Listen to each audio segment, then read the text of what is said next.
It's that time again. Time for the Skunk Fu experience. Last time I gave my opinion on how the monkeys are basically the minority in the series, which is obvious enough on first viewing, but damn does everyone want to make the monkeys feel less of themselves for it. The villains, I can understand getting mad at them when they mess up, but, there's always a but, how can you have the heroes calling them a name which, in my eyes, I basically see it's equivalent to the N-word? Oh wait, viewer, you have not seen the video? Well, that's because it got copyright striked. I am planning on re-editing and remastering it, but that will take some time because I have 2 videos that are my main priority at the moment that are going to be worked on in the background. Anyways, in all honesty, I am heartbroken with the quality of the characters in this show, man. Wanna know why? Only one of the characters in this series is good, and you probably already know who it is. Some of these guys are unbearably terrible. I did not enjoy a single moment they were on screen. Some of them I wanted to leave immediately. Others were just not interesting in the slightest. Let's start off with Skunk. Yeah, Skunk, the main protagonist, or should I say main antagonist. He sucks. He causes most of the issues that occur in the show because of his impatience, and it's just painful to see. He is not a role model in the slightest. I get that Skunk is a kid, but aren't you meant to have the protagonist that's a kid learn lessons that are retained throughout the show so that he's setting an example for other children watching? Most of the time he's just misbehaving so an episode happens. One of the things I hate the most about Monster of the Week shows is that things happen just so that they can happen, for the sake of the plot. There is no continuity. That is, honestly, these kind of shows' biggest weakness. Back when I watched Skunk Fu as a kid, I never really felt like Pig was a part of the main crew, and yet the intro makes it seem like he is. How does he have his own name card in the intro?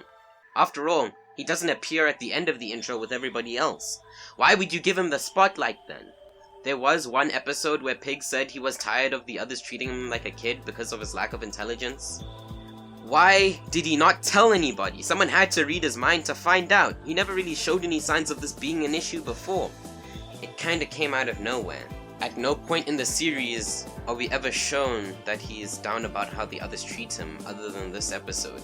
He definitely was not bottling it up because someone would have been able to see right through that, and that is why I was just so confused as to why the show got so deep all of a sudden. I honestly hated Pig. I get that the stupid one in the group is a common TV trope, and every kid show needs that stupid guy every now and again for comedy.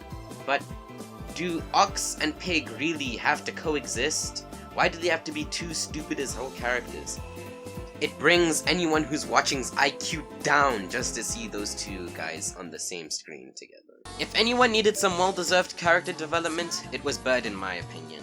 I can agree with some aspects of how he wants to live a carefree life and be paralyzed with laziness, but when you need to work, you gotta work.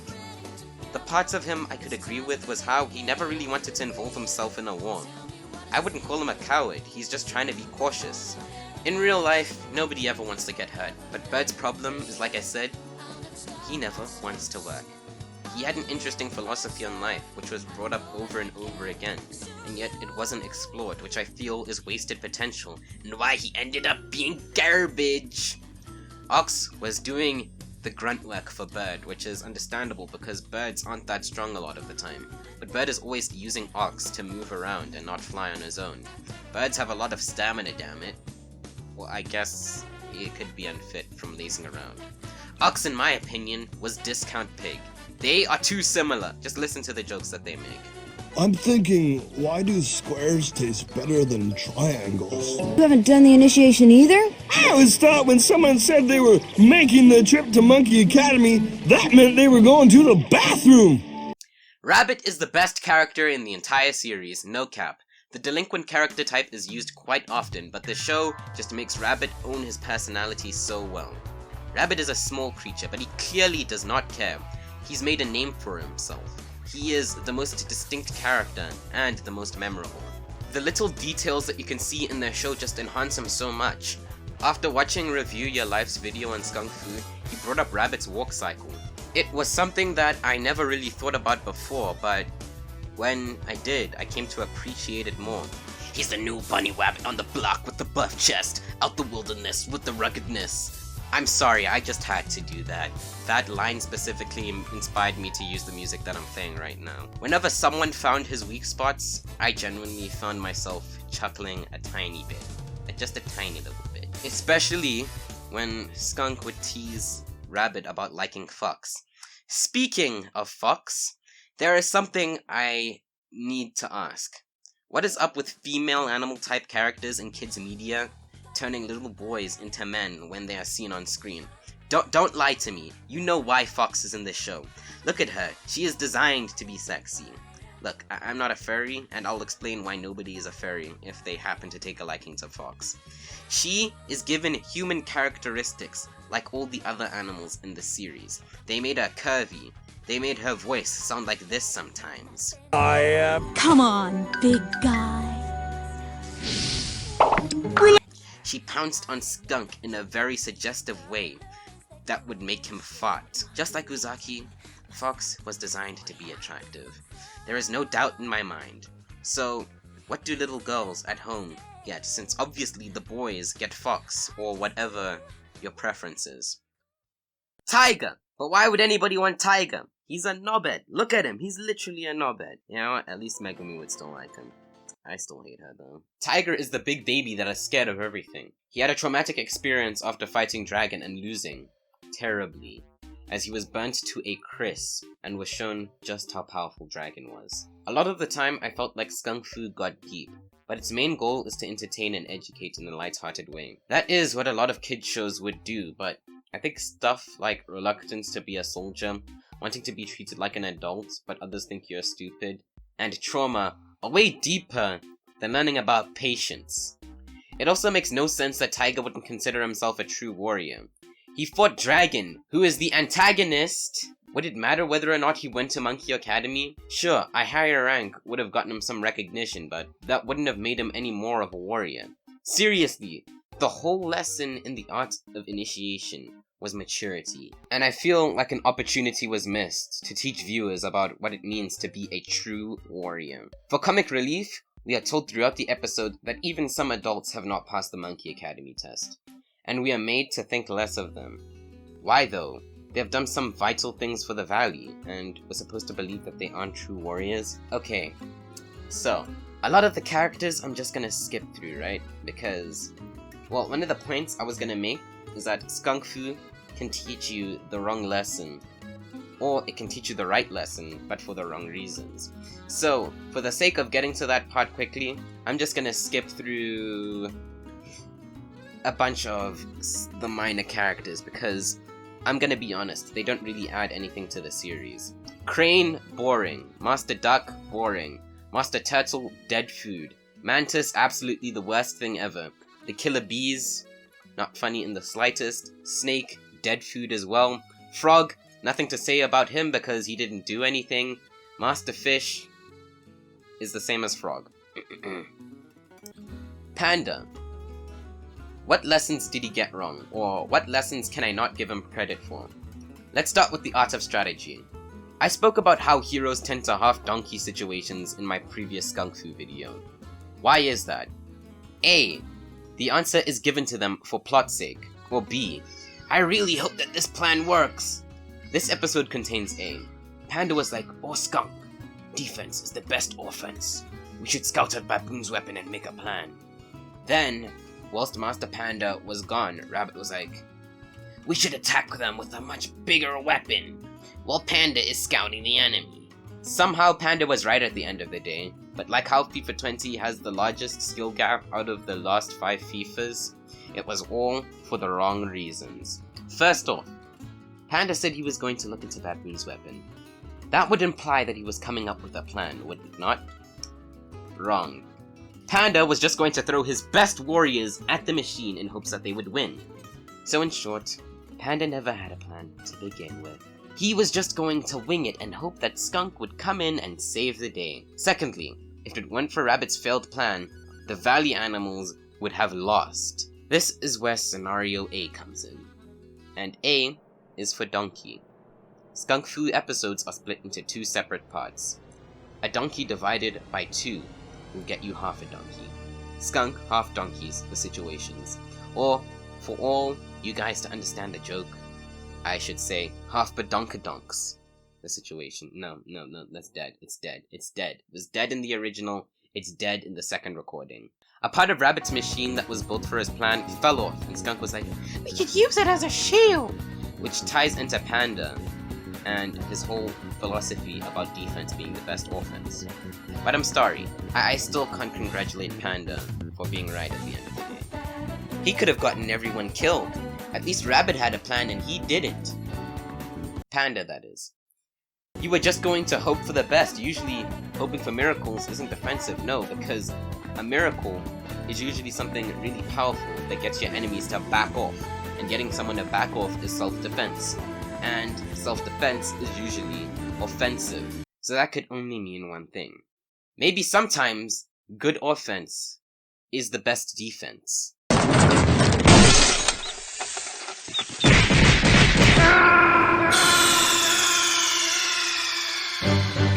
Snake, are you okay?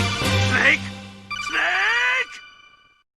Maybe you're going online in a Pokemon battle, right? And your opponent has a Garchomp that has Dragon Dance and Outrage. Of course, yeah, maybe you have tanks on your team, but you can't just let him hit you forever and try to stall him out. Well, I mean, you could, but it's not really advised. You would have lost by then. You need to get him out of the equation as soon as possible. Both Panda and Rabbit's philosophies were right, but just because Rabbit is Rabbit, he had to be wrong. Panda has also made some of the riskiest decisions I've ever seen in my life.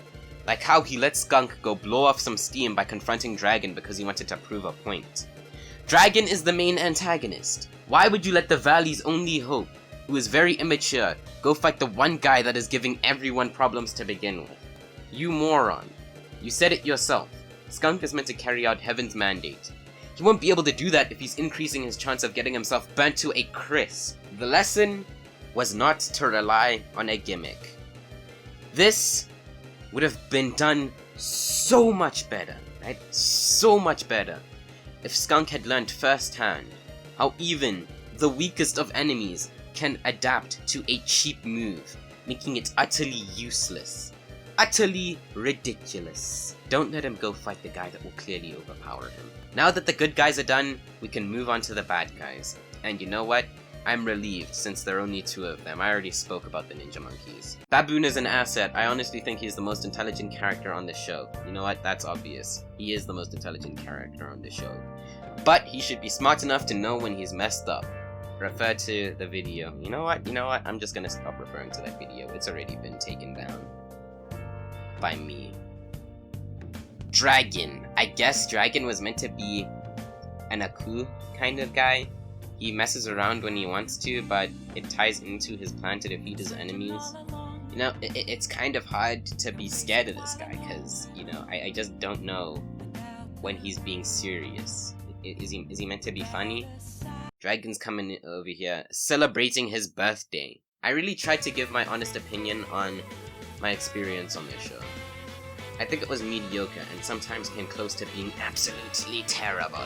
As a kid, I never really got excited to watch Skunk Fu. If it was on, I would just sit through it because it's something I hadn't seen before and intrigued me, but not enough to get me invested.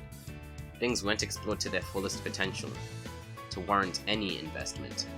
Very important things in the show were brought up, but they weren't explored because the show is trying to be fun for the kids most of the time. Why is it that Skunk is the chosen one, and yet it's only brought up in 2 episodes?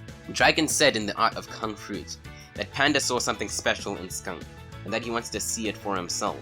Then, in The Art of Destiny Swapping, Panda was telling Skunk how important it was for him to train and carry out the duty given to him, and not just give it away. Bro, this recording is gonna take 9 minutes. This is turning into the villain section of my Wakfu video. Damn. If Skunk is the so-called chosen one, why is it barely brought up in the first season? We hear it all the time in the intro, but it doesn't make a difference after hearing it the first time. Kids will have to sit through episode after episode hoping something important will happen that will advance the plot, but no progression is made. 52 episodes, and nothing was worth the wait. We didn't even learn anything interesting about anyone throughout. Nobody talked about this show because there was nothing worth talking about. Nothing really stands out. Even if a show from our childhood was bad, there would at least be something to talk about. Would I go on to say Skunk Fu is better than Johnny Test? Well, I certainly enjoyed Johnny Test more than Skunk Fu back in the day, so going off my verdict of my younger self, I would have to say yes. That opinion is open to change, however. I really don't think I will be watching Johnny Test anytime soon, though. Thank you guys for watching. Part 2 took a long time to make because I was being a tiny bit lazy. You know what? I was being really lazy. You know, I was watching YouTube videos while I was meant to be editing, and at some points, I had to rewrite the script because I think I was saying some things that were wrong or they weren't thought about enough. I'm not sure if I'll be uploading in a while because school is about to open again, which is dreadful and exciting at the same time. And time also moves really quickly, so in no time I'll be writing exams again. I hope you guys enjoyed the video. I'm not sure if I already said that. I really tried to make a massive improvement from the last Skunk Fu video by including the editing techniques I used for my Nagatoro video, which I think is one of my cleaner videos. I hope I don't get a strike for using clips again. I think it had to do with how long one of the clips lasted for. I also got a strike for the Bakugan music and the random My Hero Academia meme I decided to include in the video for no reason whatsoever. Anyways, follow me up on Instagram. My account is no longer private, and join the Amino. The moment I decide to start making content about the Amino, well, it will have to be when it gets a whole lot bigger, because there are only 5 members, and we're still growing strong. Please join. I am pooped out from writing, talking, and editing in this video. Have a good week. Ciao. Yeah, going ain't like nigga, move